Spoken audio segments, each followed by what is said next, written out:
Welcome back to my playthrough of Pathfinder Kingmaker. This time I'll finally be entering Fangberry Cave in search of fangberries, and we'll encounter the spider swarms which made the game sort of infamously difficult in its very close to release versions. We're coming in quite well prepared. We've been told by the quest giver here, the alchemist Bokken, about the spider swarms and about how to deal with them, and we've been given items that'll help.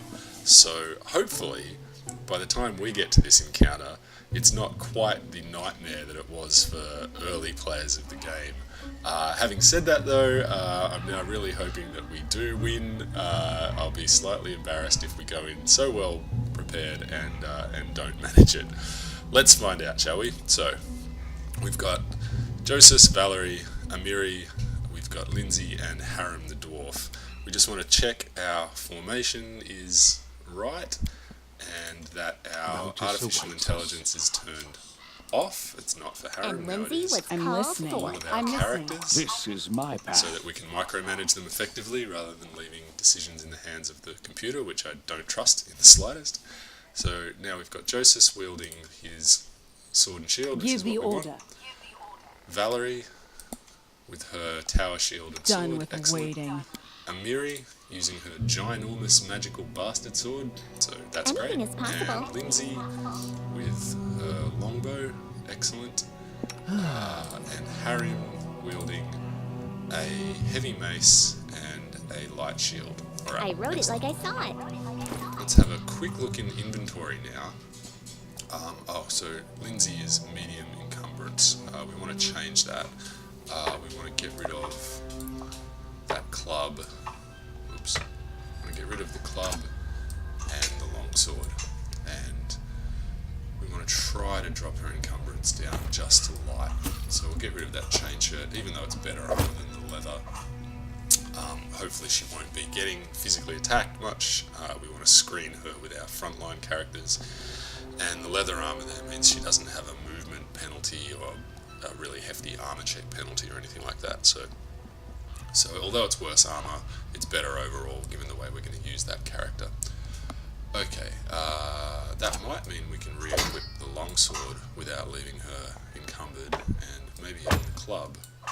Yep, so that's good. We'll leave her as is. Now let's jump over to Harem and see if there's anything we can do here. He's got chainmail, excellent, and he's got a heavy mace, yep. We won't really have him in melee, hopefully we'll have him using his spells, but yeah, good to know that he can tank a little bit if we need him to. Amiri, she all looks good. Valerie, likewise, and Joseph as well. Okay, so I'm sort of checking here just because on load and on entering new areas earlier in the game, things got a bit mucked up. So I'm kind of double checking that we're not going into battle with a silly setup or no weapons equipped or something like that. Alright, the next thing to do is dole out these essential area of effect items that are going to help us with the spider swarms inside the cave. We've got acid flasks and we've got alchemist's fire. Acid flasks are the weaker of these two. They do just a single d6 points of acid damage. Alchemist's fire do the same d6 points of fire damage that time, and they have a chance, or maybe they automatically set opponents on fire for another d6 in the following round. So those are the better items. So we'll start by giving everyone at least one of those. And the idea here is to have all of us lob these against the spider swarms and hopefully take them out very quickly, rather than giving one character all of the fire bombs and acid bombs and having them throw one each round. We're going to have all of our characters lob fire bombs simultaneously and hopefully take out those spider swarms before they can do us any damage.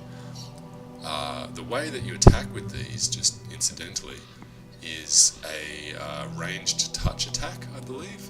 So it's not a particularly difficult attack roll to make.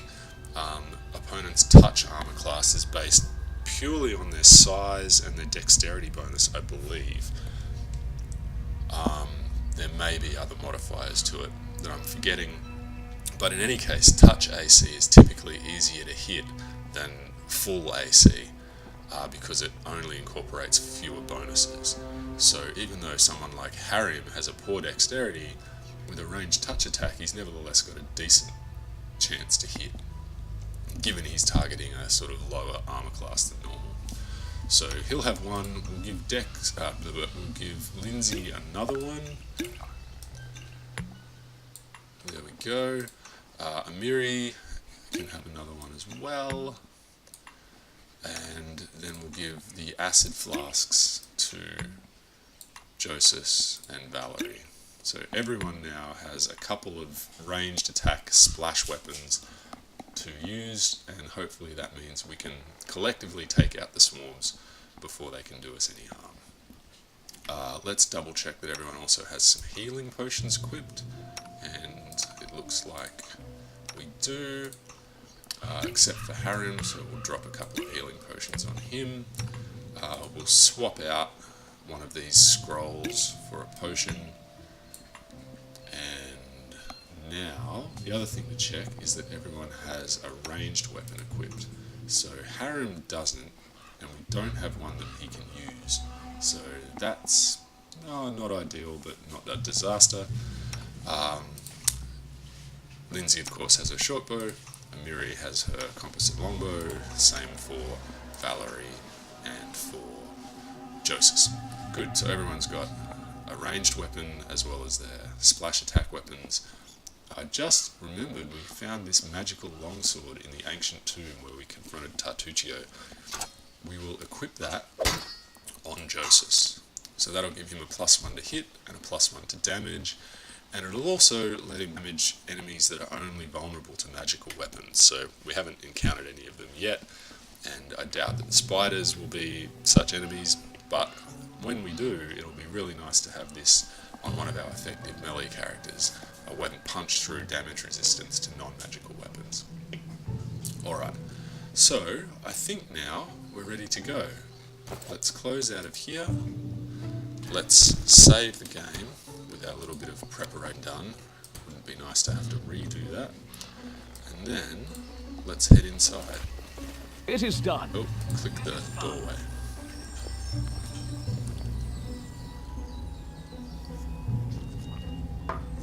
Alright, so last time we were in one of these environments, the ancient tomb, scouting sort of failed because our scouting character triggered a dialogue which led automatically to a combat. What troubles you? I don't think there'll be any talking with the spiders this time.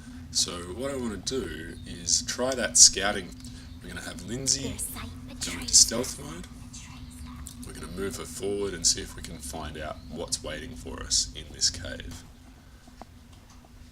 Alright, so we've automatically paused.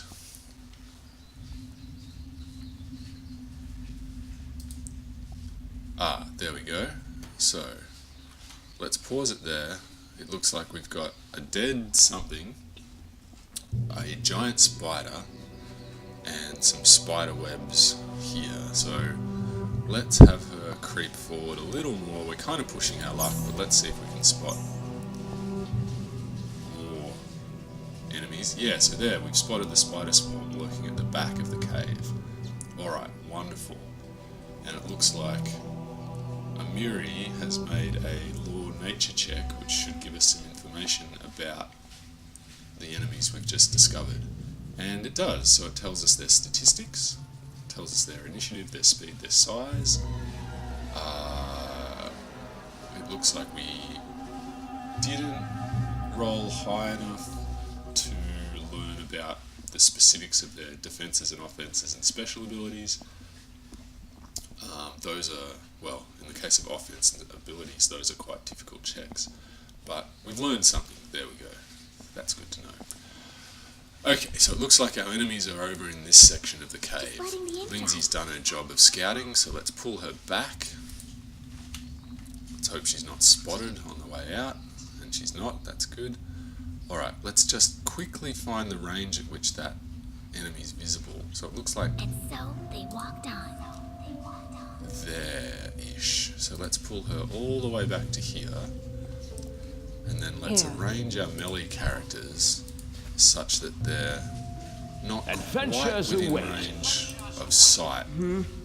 I need a challenge. That spider. And once we've done that, we can start to buff up to prepare. And the very first thing we'll do is pause it so that we can queue up our actions and not waste any of the duration of our buffs when we're moving between characters and queuing up other abilities. So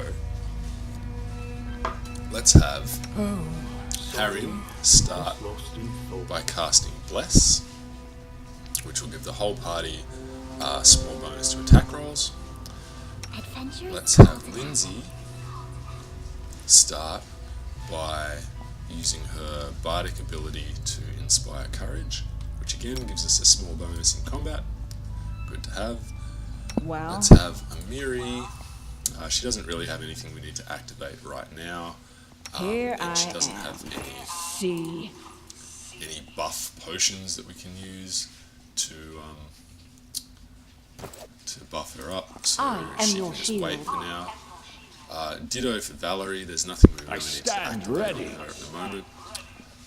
And for Josus, it looks like the same deal. So he's got power attack on. We're sort of leaving that on, but there's nothing we need to activate right now. So let's have Harim cast that spell. Lindsay start her performance. Wonderful. Now the next thing we'll do is use Harim's summon monster spell, which is this one, to place the summoned monster well forward of our group and hopefully draw the attention of these enemies here, which will then move forward, focus on that summoned monster, which is expendable, which we don't really care about beyond the duration of this combat. And once the summoned monster's drawn the enemies out and locked their attention onto it, then we can engage the enemies with our splash weapons and then with our melee weapons. So that's the plan. We're going to summon a monster at the extent of the range of the spell, so here. And then that should trigger combat, and we can then go.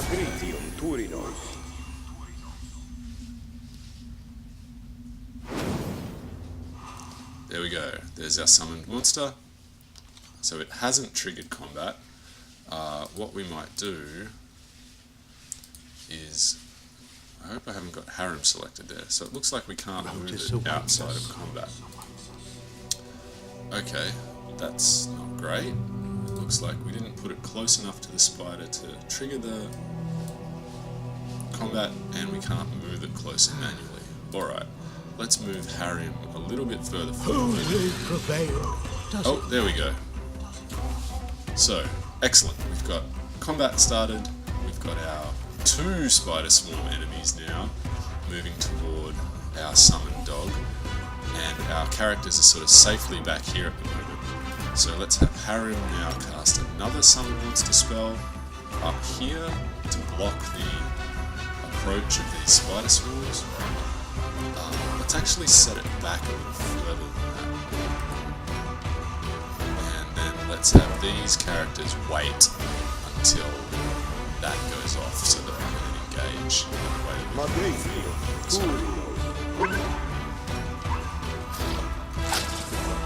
Alright, where's that dog? There we go, wonderful. So our second summon monster is up. It's going to hopefully keep these enemies stuck here. And now that that's done, what we want to do is have all of our characters now use their splash weapons to attack the spider swarms. The spider swarms look to be kind of sitting on top of each other, so it's hard to target one rather than the other. I'm trying to get each character targeting the same one. Not sure if I'm succeeding, but we'll find out, I guess. Alright. So there, we're going to lob a whole bunch of Alchemist Fire into this swarm of spiders, and hopefully with all our characters doing that at once, we'll take the swarms out quickly. Alright, how have we gone? It looks like we've killed at least one spider swarm, but not the other. Okay, that's fine. Looks like the spider swarm and the giant spider are targeting Harrim. That's not terrible. Harrim's got an okay armor class, and being a dwarf with a good constitution, he's got an okay fortitude save as well. So hopefully, even if he gets hit and has to make a save versus poison, he'll make that save. So let's let these spiders now target onto him, and once that's done, we will get our other characters involved. Alright, so that looks like we're done. Okay, so Harrim can beat on the giant spider. Let's have Amiri use her ability to rage first of all, and then if she can, charge. No, she's too close to charge the giant spider, so she'll just attack. Tear them apart! Let's have Lindsay use her remaining Alchemist's Fire to target that spider swarm. Let's have Valerie use her Acid Flask to target that swarm. Let's have Joseph use his remaining Alchemist's Fire to target that swarm as well. So hopefully this will take out the second swarm, while Amiri and Harry will start on the spider. Okay, so how did that round go? We got the second spider swarm down, that's excellent. It looks like Harry had to make a fortitude save at some point in there. Let's just scroll back up. Oh, and he failed it. Damn it. So even though the DC is only 11 and he's got a +6, he managed to fail it with a miserable roll of a 2. So, yeah. I guess that happens, the dice are unkind. So even though we had our, maybe our best character for resisting a poison effect in the line of fire there, he nevertheless failed his save. So he's now going to have some penalties applied because of poison. If we have a look, there we go. So he's got strength damage as a result of the poison from the spider swarm. Okay, not fantastic, but we can fix it. And we seem to be in pretty good shape here anyway, even though another spider has appeared out of, I guess, dropping down from the webs in the roof of the cabin. So let's leave Harrim and Amiri to take out that spider. Let's have Joseph We can do it!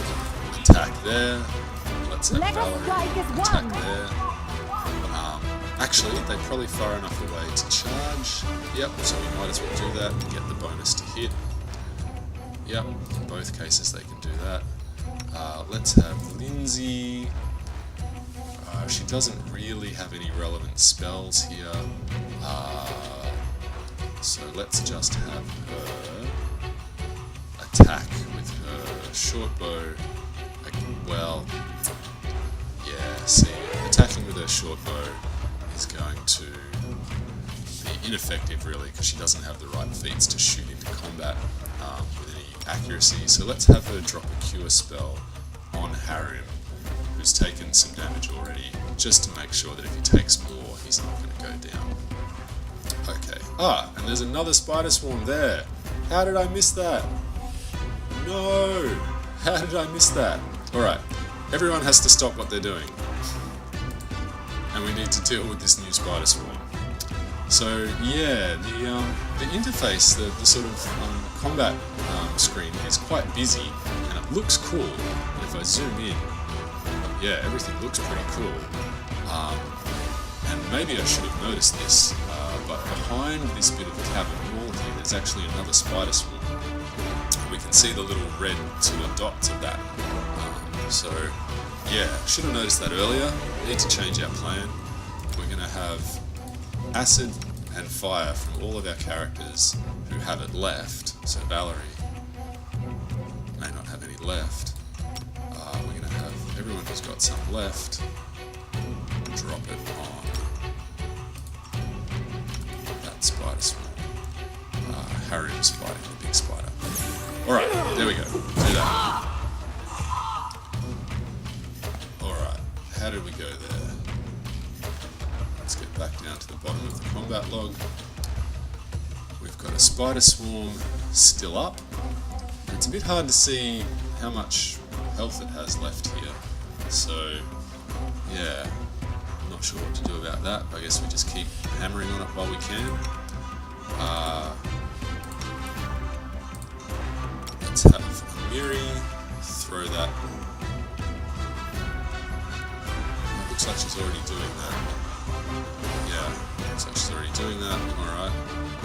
So somehow it seems like maybe our character's actions have got out of sync and we're pausing. Our characters still have attacks left in the round. Alright. There we go. So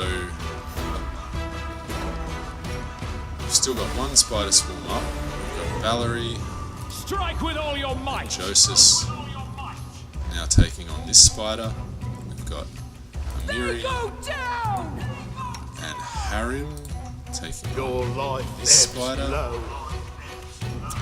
And it looks like we're out of Alchemist Fire and Acid, which is not fantastic because we still have one spider swarm up. Alright, that's going to be a slight problem. So, what we could try is having Lindsay cast her area of effect. Is that an area of effect spell? No, that's a single target spell. Okay, so that's not going to work. Alright, let's take out the big spiders, and then we might have to jump into inventory and equip some torches and see if we can beat the swarm down with torches again. Alright, let's see how that goes. Alright, excellent. So the big spider's down. And now we've got two characters here who can come up and attack this spider at the top. We want to take it out so that we can then just focus on the spider swarm. Let's do that. Could be worse. Alright, excellent. There we go. And will be. Definitely will be. So Harrim now has taken quite a bit of damage from the spider swarm, and he might even have taken some strength damage. Let's have a look. No, he's just taken the one lot of strength damage. Alright, so let's have him drink a potion to hopefully keep him on his feet. Let's have Lindsay use a cure spell for the same reason. We don't want him to go down. Now, let's have Amiri, since we can jump into inventory here, let's have Amiri grab an ever-burning torch, and let's have Joseph do the same, and equip those, make sure they're equipped. Yep. No, she's not equipping it. There we go, it's just not showing up on the screen. Okay, so now we've got Joseph We won't falter. and Amiri Bring it! attacking the spider swarm with torches. We've got Harrim healing himself, Lindsay also healing Harrim, and Valerie just being a bit useless at this point because she doesn't have an item or a weapon that can damage the swarm, and she doesn't have anything that can help Harrim. So let's just see if we can take this swarm out before it finishes off our gloomy north and kind of confirms his pessimism about life. Alright, so how do we go there? It looks like Harrim was healed up. It looks like Lindsay then got attacked by the swarm and failed a save versus poison as well, so she's now labouring under some strength damage, which in her case is kind of dangerous. If you take, I'm just going to jump in here for a second to have a look. If you take enough ability score damage, it can leave you helpless. So in the case of all your abilities except for one, reducing your score to 0 leaves you in some way completely incapacitated. the exception here is Constitution. If your Constitution's reduced to 0, again, this is the pen and paper rules, but I can't imagine they'd change that for these. You're dead. So, Con 0, death. Anything else 0, incapacitated. So, with a low strength in the first place, Lindsay taking strength damage is kind of dangerous.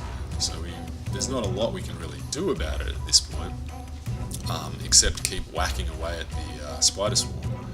But it's something to keep doing. So let's go. All right. So Amiri and Joseph are really our hope here to take out this spider swarm. We could try moving our other characters away. I'm not sure if that's going to work. I think the spider swarm just follows Harren. Okay, so really we need the spider swarm to go down to these two characters. That's all we've got left to us. Harren is stuck, unfortunately, and hopefully he just keeps making his fort saves. There we go, that's good.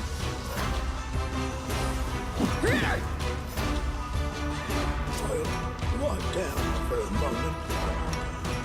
Alright, let's have Lindsay cure light wounds on Harren. Let's have Harren drink another potion just to keep him up here.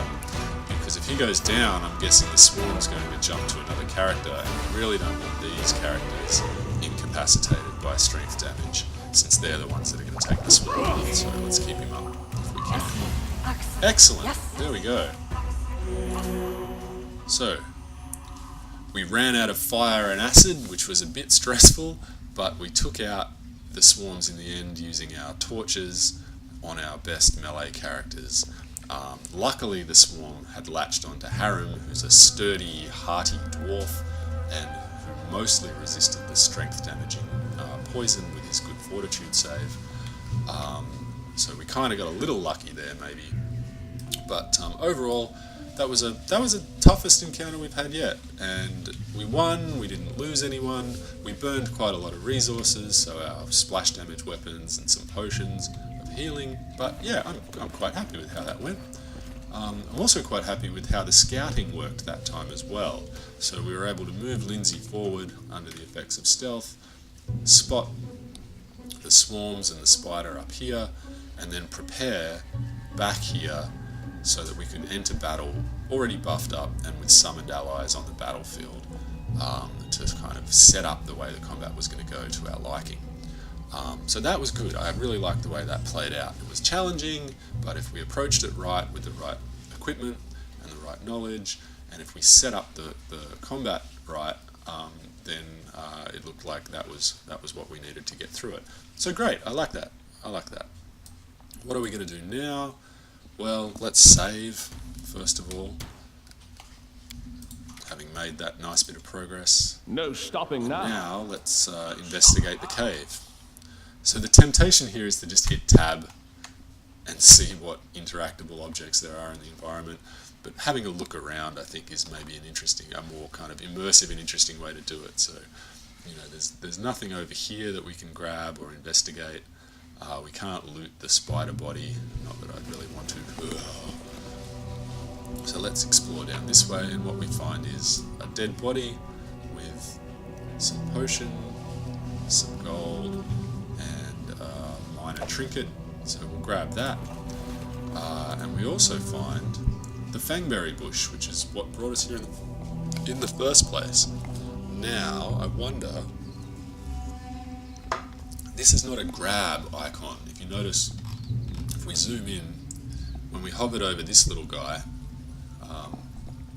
the icon that we got was a little hand grabby icon. This is a gear icon, which I think indicates some kind of skill check. I think that's the same icon you get when you hover over a trap. And in that case, what it means is clicking on it's going to make the selected character use the relevant skill, so trickery in that case to disarm the trap. Here, I don't know, but I'm guessing knowledge, nature, or nature law, rather, would be the relevant skill when it comes to doing something with a bush. So let's grab. One shouldn't brag about a big Let's grab sword if Miri. they can't carry one. And let's have her be our bush whisperer. Ugh, won't work. Okay, that went badly for some reason. So the DC is 20, which is quite high. It's a difficult roll to make. It looks like she failed with a modifier of +6. So she needs a very decent roll to pass this.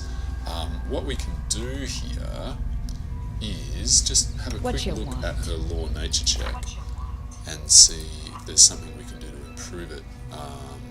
So if we look at her law nature check, it's based off of wisdom. She doesn't have an armor check penalty to it, so that's not something we can change.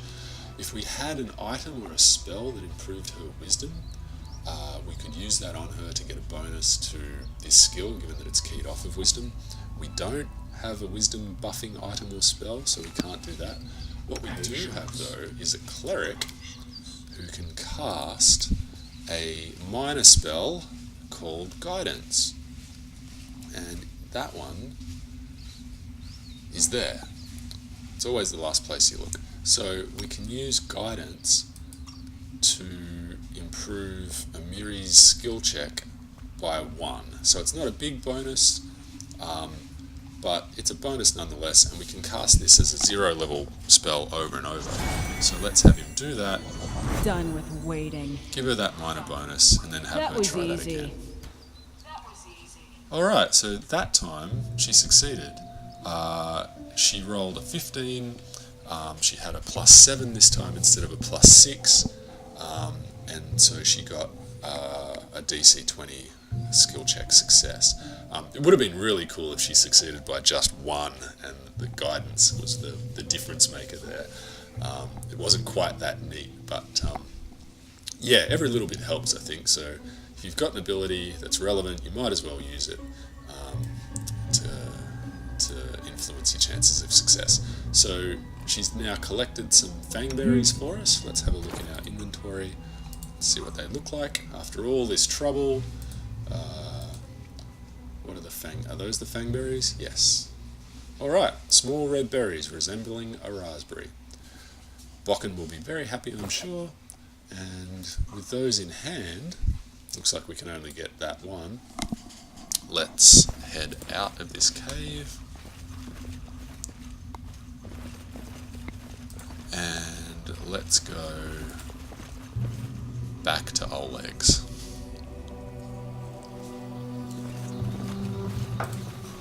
Alright, we're going to save here. We should move.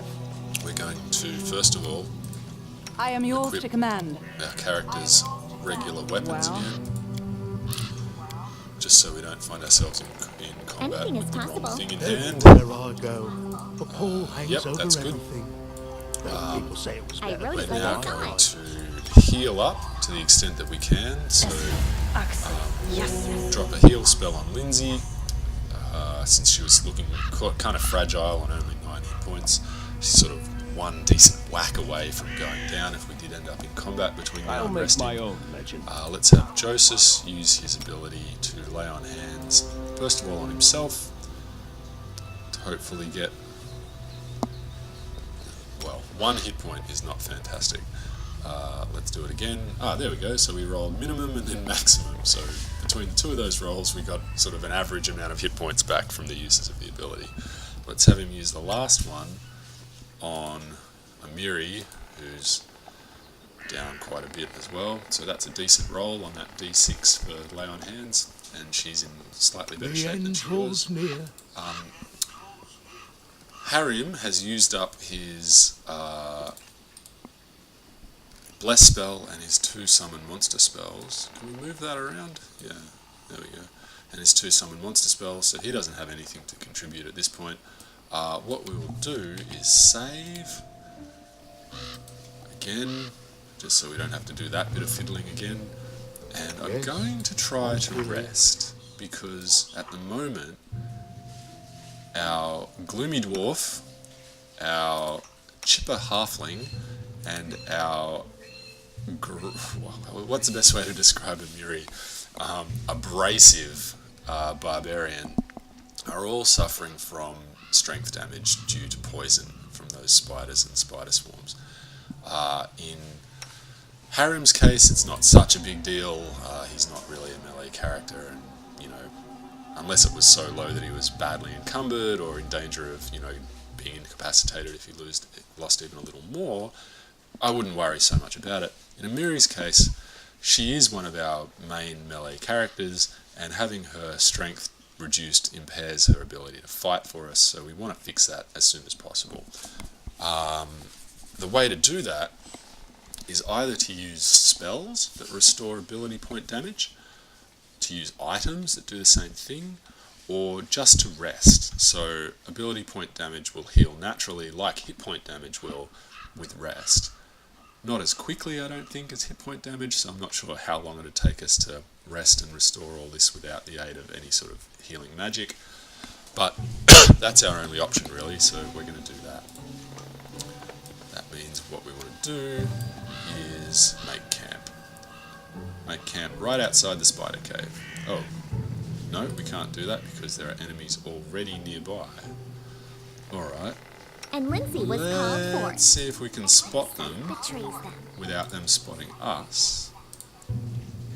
And let's see if we can move away from them far enough to be able to... there we go. So, the problem with resting here is that there's a monitor lizard, and maybe more than one, lurking just down here. Letting the ink dry. So, let's have Lindsay pull back out of range of sight of that lizard. Let's drop her back out of stealth mode so she's not moving quite so slowly. Onwards. And let's have all of us kind of move away from that monitor lizard up here. Hopefully now we're far enough away that we can rest. Yes. Excellent. Alright, so stealth kind of really showing its usefulness there. So without stealth we would have had to kind of walk around in plain sight, and getting within sight of the lizard to see what was stopping us resting would have meant it could see us, and that probably would have triggered a fight. Who knows how tough a lizard is. It was a big lizard though. We didn't want to fight anything really in our somewhat depleted state, so scouting under stealth and then being able to use the knowledge we got to move away and set up camp here, that's really handy. So let's now make camp. Excellent. We know how to do this now. We jump into our management screen. We have Lindsay doing camouflage with her good stealth score. Amiri hunting. We have Harim using his ability to blend into the night to reduce our chances of being attacked, so that's really good. We really don't want to have to fight anything at the moment. We really would rather rest and heal up. So then we've got our two characters on watch. Alright, that's all checked as it should be. We could... Here's a decision to make. We could use the rations that we have to avoid the need to hunt, and that would reduce the amount of time taken to camp. It would reduce the chance of being attacked while hunting, which happened last time we tried to camp, and it would mean Amiri into some other role. Maybe cooking. Let's do that. Let's have Amiri, just for giggles, use her time to cook rations for us rather than to hunt for food. And I doubt she's going to succeed in cooking a hearty meal, or that she'll be very happy being puchin, but that's, I think, the sensible choice to make here, given we want to minimise our chances of being attacked, and minimising our time camping by avoiding hunting and instead eating our rations is the way to go. Alright, let's do it.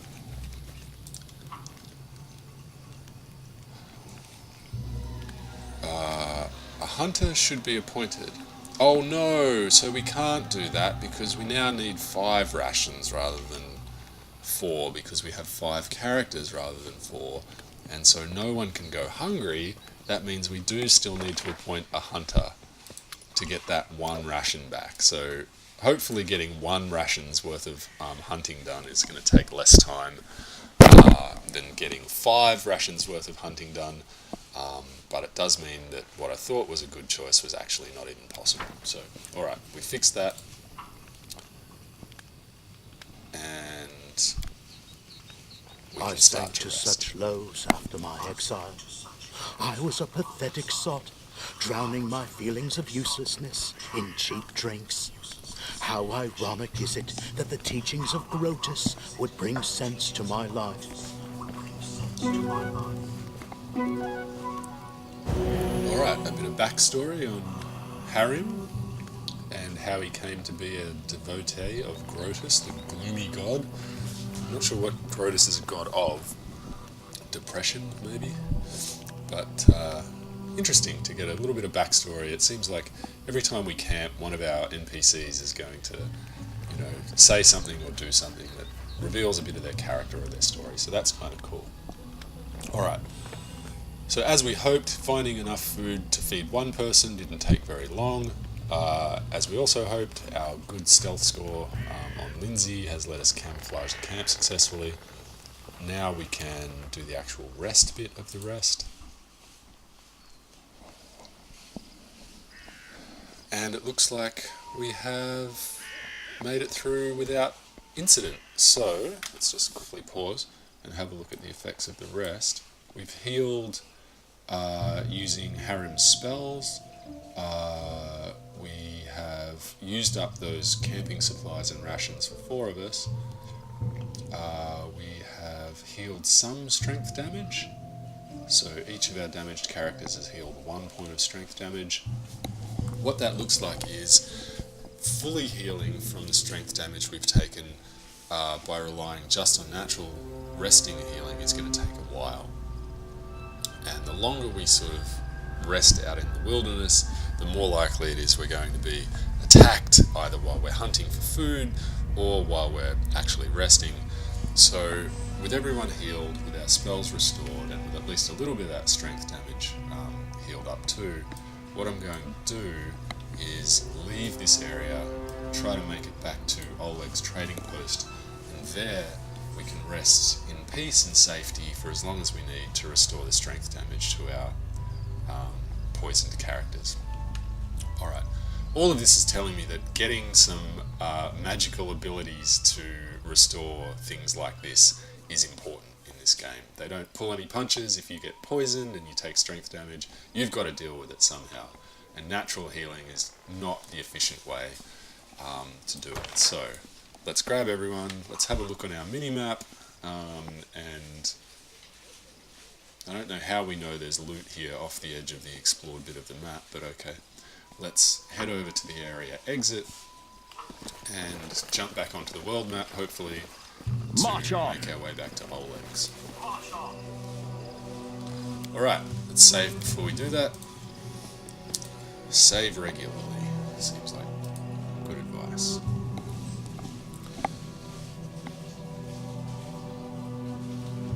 So we've been fatigued, we've not yet been exhausted, which is a more extreme condition and carries heavier penalties. You can end up exhausted by doing something that would fatigue you when you're fatigued, or if you are the target of certain kinds of spells, I think. So some nasty necromancy spells, if I remember rightly, can give you the exhausted condition, which really makes you ineffective in a lot of ways. Alright, now we know the way back to Oleg's, so it looks like rather than clicking and clicking and clicking, we can just click Oleg's and go back there. Yep, let's do that.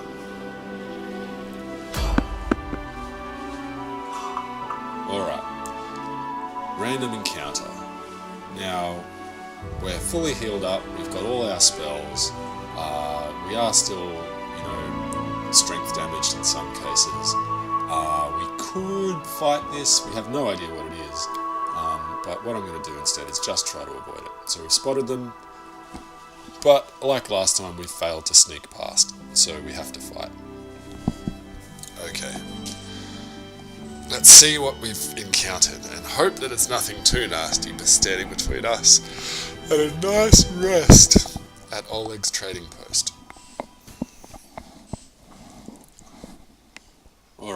looks like we've encountered a bandit bard, and last time this happened I neglected to look down, and so I didn't spot the bandit in the rear here. This time I'm wiser and I've done that. So we've got an archer bandit down there, and he's probably going to target Lindsay as the closest character, which is not great. So we want to make sure he's taken out as quickly as possible. Let's use Lindsay. Let's use Lindsay's daze spell to hopefully take him out. Let's have Amiri with her good movement rate. See if she can make it all the way down to him with a charge. Yep, that looks like it's doable. Wonderful. So Amiri's going to charge and engage the bowman. So even if Lindsay's daze spell doesn't land, the bandit will be too busy getting hacked apart by the barbarian to pincushion our vulnerable bard. Up here, Give the order. let's have Valerie charge the bard. So I'm using charge a lot because it's a +2 to hit, which is a fairly significant bonus on your attack roll, and it's a -2 penalty to AC for sort of one round. So I'd much rather have the better chance to hit and just wear the armor class penalty, especially on a high armor class character about to engage an enemy who probably doesn't have the best attack roll anyway. Bards are not primarily I tire combat of characters, waiting. so let's have Joseph do exactly the same thing. Rotus awaits Charge. us. And let's have Harim use one of his spells. Let's have Harim... Actually, let's wait with Harim and see what appears, if anything else, in addition to the To two bands victory! that are spotted.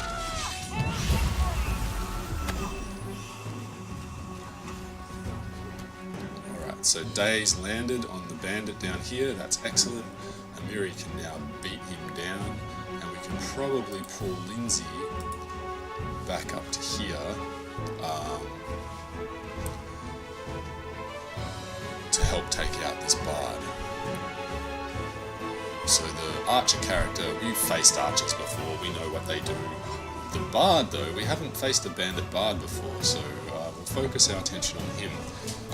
He's cast a spell, Hideous Laughter, which has forced a will save.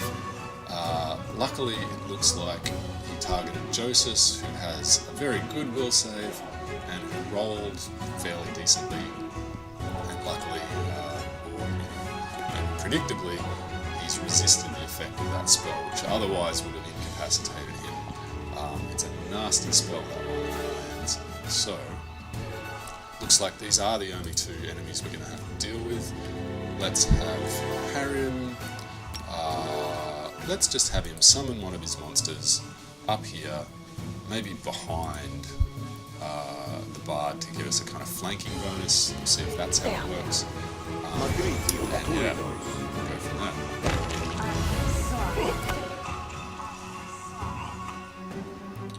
Alright, so Amiri took a fairly heavy hit from the bandit down here, but she has finished him off, so that's good. Let's have her... Can she charge all the way back up? No, she's not in range. Let's have her just move up and attack this bard. Amiri. Select Amiri. Yep, there we go.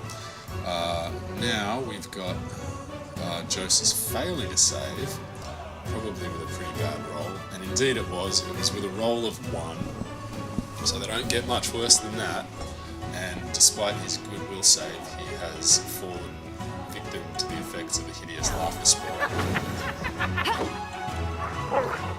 Alright, luckily we've just had our summoned dog enter the fray, and Amiri's about to join as well, so that's good. I can't remember if I had Amiri raging or not. Better check that. Yeah, I did. Good. Alright, so one thing I want to have a look at here is whether this summoned monster has given our other characters a bonus to hit in virtually flanking Bandit Bard here. So we've got one party member, counting the dog as a party member here, on either side of the Bard, and my suspicion is, that this should give us a bonus to hit the bard due to flanking. It doesn't look like it has, but let's just keep an eye on that. Alright, looks like he didn't waste any time taking advantage of the effects of that spell, so Hideous Laughter made Josus fall to the ground. Josus has actually succeeded on a will save now, so he's shaken off the effects of the spell, and in getting up, he's provoked an attack of opportunity from the bard. So just like we were using Grease to drop enemies and then smash them when they tried to get back to their feet, the bard's done the same thing here to Josus. Excellent, so Miri's hit the bard there. Here we see that flanking bonus pop up, so that's really good. So let's have a quick look. She's got a base attack bonus, a strength bonus. She's taking a penalty to hit because of her ginormous sword. I'm not sure what that's all about. That's something to look into. And a sort of net -1 for using that sword is not a fantastic thing. And she's raging, but this is the bit I'm focused on. So having put this dog behind the bard, I think that's what's given us this flanking bonus, which is, again, a sort of significant bonus to hit. So grab your advantages where you can, and smartly placing your summons as well as your characters is one way to nab an extra bonus or two. So hopefully now this bard is toast. There we go. Alright, wonderful. So these bandits are quite kind of optimistic about their chances of ambushing full parties by the look of it. A bard and an archer decided to ambush five travellers. And it didn't work out well for them, so let's grab that nice composite longbow. Let's head back up and see what the bard has for us. A little hard to target that body with everyone standing on it, so let's move. Alright, so he has a chain shirt, which is worth a fair little bit of gold, so we'll grab it. A long spear, which is worth nothing, and a scroll of Cure Light Wounds, which he never got the chance to use, sadly for him. One thing to check with this long spear, if we can have a closer look, and we can, is whether they've built in reach into this game. So some weapons need to be used at close range, so your standard sort of longsword, for instance, you need to be kind of up close and personal with your enemy to hit them with that. Other weapons can be used at more of a distance, so they're called reach weapons in the pen and paper rules, and they let you attack from further back, and that can be tactically really useful. If you can attack from behind one of your party members, for instance, then you can damage the enemy without them being able to get to you. So standing someone with a reach weapon behind Valerie, for instance, would be a good way to exploit her excellent armor class to let an otherwise more vulnerable character get into melee combat. So reach weapon positioning can be a really good thing. A long spear, I think, should be a reach weapon, if anything is. Here, it doesn't look like that's noted. That doesn't mean it's not, I guess. It could be just not mentioned, and the game was kind of infamous for not mentioning things, but yeah, doesn't look like it's implemented. We'll grab it, and maybe if we find an easy fight, we can test out whether it's actually a reach weapon. I'd be a bit sad if they didn't build that in, because it's a cool mechanic. Okay, let's leave this area. Let's press on. No, we don't want the leather armor. Let's press on to Oleg's trading post. Yeah, another really nice portrait. It really brings out how blocky and solid the dwarves are.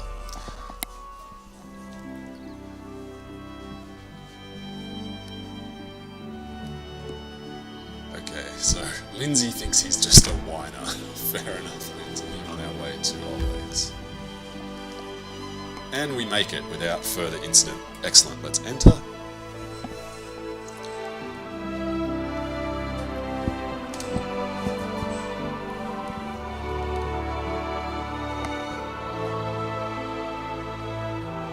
A little bit of detail about the setting here.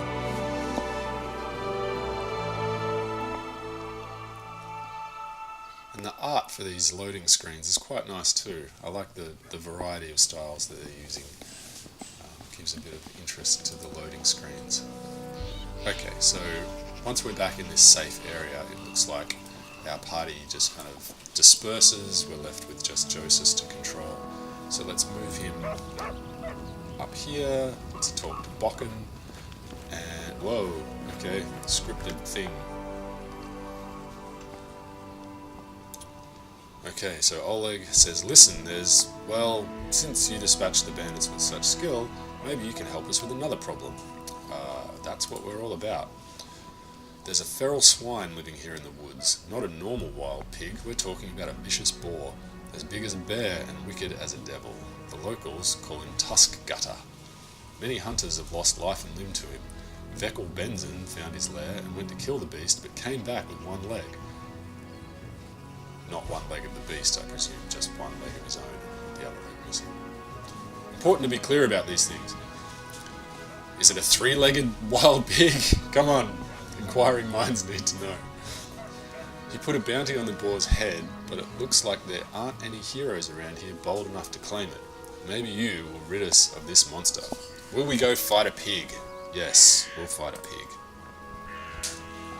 Amiri perks up at the sound of this. It sounds like her sort of action. She says, hey, we're better than the local wussies, right? Want to bet I can chop off this tusk gutter's snout with a single swing? Yeah, critical hit while raging, I reckon you'll probably do it. Let's find out, she says. Alright, so she's encouraging us to take on this quest on behalf of Oleg and the settlement here to take out the bothersome pig. Now, I'm guessing that if we don't agree to do this, that would adjust Amiri's attitude toward us in some way in the background. And if we, fail to live up to what she wants or what she expects often enough, maybe she'll leave the party. Luckily, in this case, there's not really any question. Going to get Tusk Gutter seems like the thing we would do in any case. But taking clues from our NPC's dialogue about what's likely to influence them one way or the other when it comes to our actions is an important thing to keep an eye on. So, here we are going to say, let's go kill this Tusk Gutter. And she's happy. Right. So she's all over this quest. Great. And now we know where to find Tusk Gutter on the world map. Next time we're there, we'll be able to head that way. Okay. So there's our quest. Let's clear our last quest though before we do anything else by talking to Bokken and giving him the Fangberries. Let's say about those tasks and give him the Fangberries. Okay, he doesn't waste any time, he just gobbles them down and is quite happy. He says, Fangberries, so fresh. You've been good to an old man, thank you. Here, take these potions. If you need more, feel free to return. I'll even give you a discount. Alright, excellent.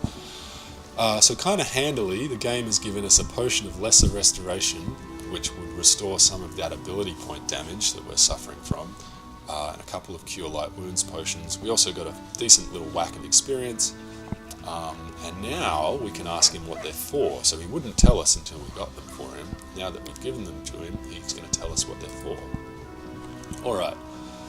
Truth be told, as I've gotten older, I've gotten kind of particular, and my appetite is almost gone.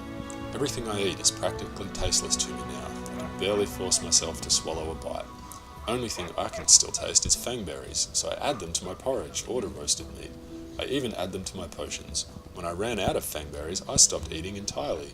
Svetlana tried to help me, the dear. She baked pies for me, cooked me fish soup and stewed venison, but I just couldn't eat any of it.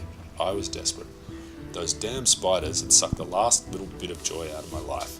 If not for you, I'd pretty much have starved to death, miserable to the end. Alright, well, turns out what looked like a fairly minor and inconsequential fetch quest was actually of quite deep significance to this old alchemist. So we're glad we did it. Alright. Let's leave it at that with Bokken. And there we go, we've completed the quest. Fantastic. What I'm going to do now is save. And leave it there, I think. So that's a nice sort of natural end point. We've made it up to one of the infamously difficult early encounters in this game, the Spider Swarm battle in Fangberry Cave. We've made it through that encounter by some, I would flatter myself to say, decent enough tactics and some luck as well. I'll admit that running out of acid and fire and being forced to rely on torches to finish off that last swarm was a bit stressful, and we were sort of lucky the swarm had latched onto Harrim, the dwarf with the good fortitude save, rather than onto one of our sort of melee characters who were, swinging around with flaming torches. So yeah, I'm quite happy with leaving it at this point. Having accomplished that, we still need to rest, we still need to sell loot, we still need to make sure we heal up from all that lingering ability damage from the spider poison. But we can do that next time. For now, we're going to leave it on this quite nice little note, and I will see you for the next one next time.